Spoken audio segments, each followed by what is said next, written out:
Hey guys, this is Sruti Tarot, and this is your daily reading for Wednesday, November 26th of 2025. Let's get started by clearing the energy with some sage and Palo Santo. Clear the energy here and over the spread that I've pulled for the day, and also ring these chimes, which just help break up any dense, lower, or even demonic energies.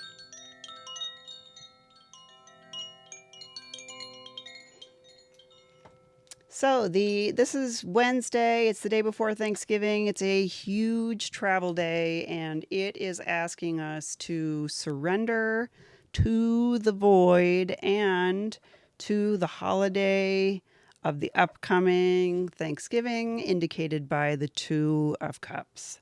So these beautiful cards here, surrender and the void, are cards that are more passive than they are active, which kind of makes sense because in the past there was kind of quite a bit of active energy. The Eight of Wands is typically a card of 8 wands of symbolized as pieces of information zooming through the air towards you.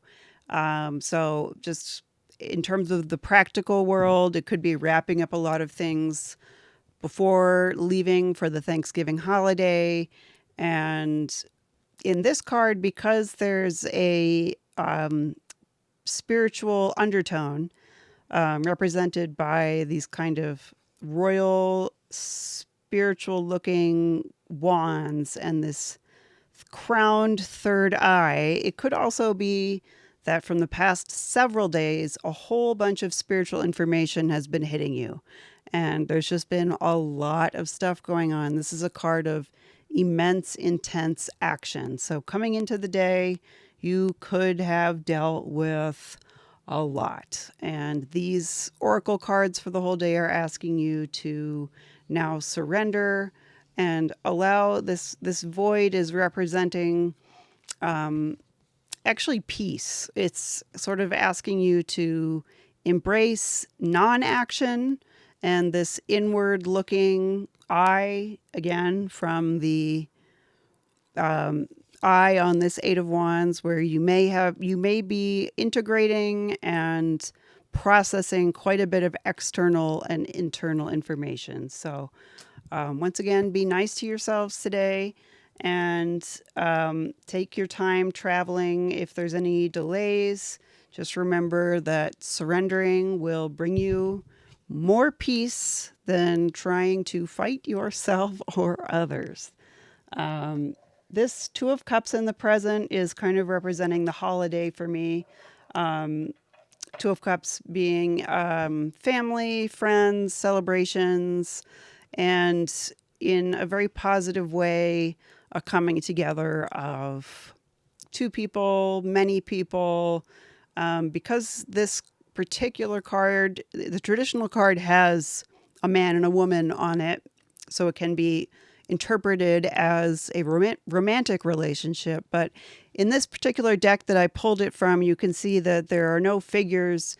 It's more of like a universal love type of celebration where the two cups are kind of represented by, again, we're seeing this theme of this eye. So for me, what I intuit from that is throughout this holiday season to have always one part of yourself looking inward. So that you don't get triggered by everyone and everything like we talked about yesterday. B, because you're processing quite a lot of internal and external information. And C, because we are wrapping up the year of the snake. Yay, everyone's favorite animal. So on this card, which is death in reverse, again, don't be afraid of themes like death. This just means that we are in the final stages of shedding our snake skin this year, of all the things that didn't serve us, all the muck, all the difficult situations, all the relationships that didn't work, and this flower, which we've seen represented the past several days as like this golden lotus flower is coming. And I do believe that part of that is going to be a Two of Cups situation that is more aligned with who you are and where you're going. And that could be a business relationship, a romantic relationship. For a lot of people, I do believe it's romantic. And that goes back to this theme of this Two of Cups. You may not literally meet your Two of Cups today, but that energy is present in the air and on its way with speed. So we have this clarifier that I pulled for the death card in the future position.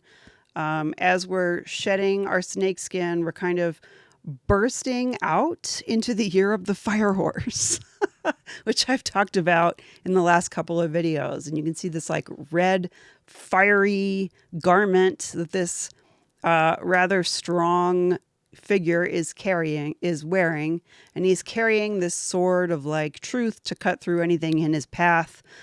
So just as a side note, again, I would say this is just a little caution not to take out your sword when traveling with either your own family or people on the road or anyone else. Just try and remain calm and funnel this energy into the positive high vibration, which is indicated by the Siren, which is kind of the Mermaid card.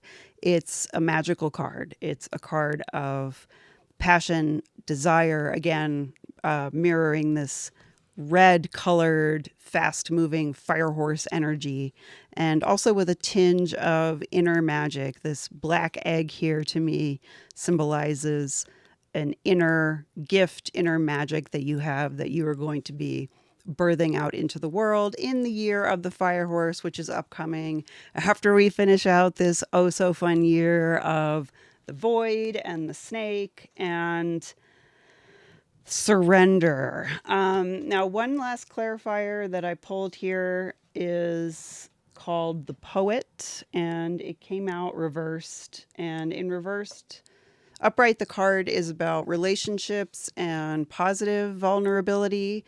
And in reverse, we see kind of like a self-consciousness, which is totally understandable given all that you may have been through with the relationship that didn't work out the way you expected.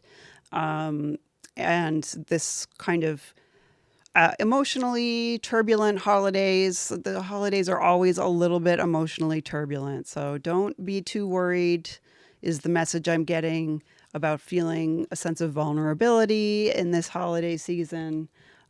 Just try to surrender is the advice of the Oracle card. Try to have fun with those that are around you that bring you positive feelings. Try and connect in the most positive way you possibly can and avoid trying to take out your sword and hack anyone to pieces, metaphorically, of course, and just funnel this energy into the upcoming fast-moving energy we saw from yesterday and the day before, this cheetah energy of the fire horse, magical mermaid future that we have in store for us. So I hope you guys have a safe travel day, and I will see you tomorrow for a Thanksgiving reading. In 2018, I had an allergic reaction to an ear piercing that radically changed my life. Luckily, due to a unique spiritual awakening, I was able to come off of prednisone and reclaim my life. I believe that what I learned during all those years of pain and suffering can help you overcome your problems too. For my spiritual teachings, check out my website, my YouTube, and my book.